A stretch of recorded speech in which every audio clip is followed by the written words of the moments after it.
So according to skincancer.org, one person dies every 62 minutes from melanoma, the most dangerous type of skin cancer. Dr. Bill Lloyd joins us now from Fort Lauderdale, Florida, with this week's Healthy Living Report. Oh, I like that. You're fun in the sun. You have your kind of Hawaiian print shirt going. And, of course, you're wearing sunscreen, right?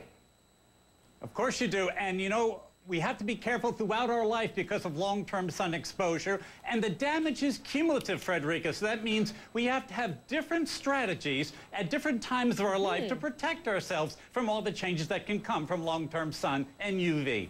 Okay, so how do we go about shopping for that sunscreen? Say you're in the 30-year-old bracket, because you're talking about the breakdown by age. You're in your 30s. What do you need to be looking for in choosing your sunblock? Somebody in their 30s, you know, wants to stay young looking. Young people are outdoors more often, and they're more likely to be more active. So they're going to have to choose a sunblock that's waterproof and sweat-proof. In addition to lotions, think about buying creams and those new sunblock sticks so that you can apply it more carefully and more evenly to the face, especially the nose and the lips. You want to apply the sunblocks early, 15 to 20 minutes before you go out, and reapply it often. And think about, for ladies, the new makeups that are out there now, cosmetic makeups that have a sun protective factor as well. And everybody stay away from the tanning beds. Oh boy, that's going to be a tough one to convince a lot of people who, you know, do that religiously. All right, so now let's talk about if you're a little older than 30-something, maybe you're middle-aged. What do you do? Right. Once you cross over 40, you start seeing some of those changes that we were talking about from lifelong sun exposure, and you start taking steps to try to reverse those changes. Think about a botanical sunblock. These formulas are less irritating, and they're loaded with antioxidants, so they really can repair some of the damage deep within the skin.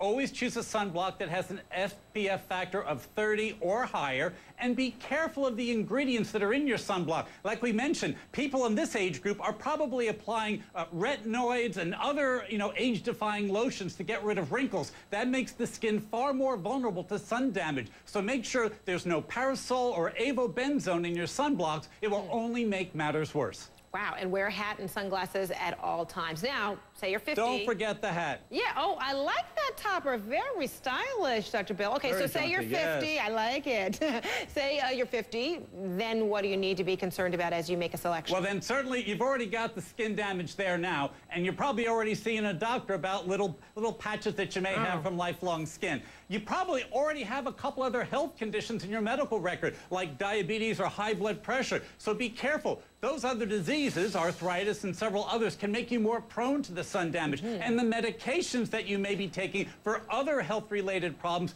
could make your skin worse when you're exposed to the sun. So you always have to check with your doctor. What's the relationship between this antibiotic and my sun exposure? Make sure if you've had little patches that have been damaged and treated by the doctor, make sure you take extra care to cover them carefully when you go back outside in the sun. And of course, limit your daily exposure. People over 50 shouldn't be out in the sun so much. In the middle of the day when it's at its hottest, just go out inside and watch CNN. That's right. And then what is this about this shot glass rule? What does that have to do with sunscreen?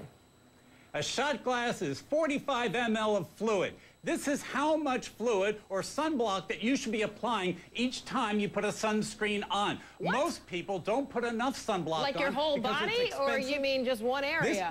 Believe it or not, this is all you need to cover your sun-exposed body. But people go cheap. They put a little here, a little there, and they end up reducing that SPF benefit to maybe half of what they thought was on the bottle. Aha. Love those tips because, you know, the sun is out and people are out there sporting their shorts and their tank tops, and like you, their beautiful shirts and hats. So, oh, and the shades too. I like it. Don't forget the shades, Frederica. All right, Dr. Bill Lloyd, thanks so much. Have fun in the sun. We'll talk again soon. All right.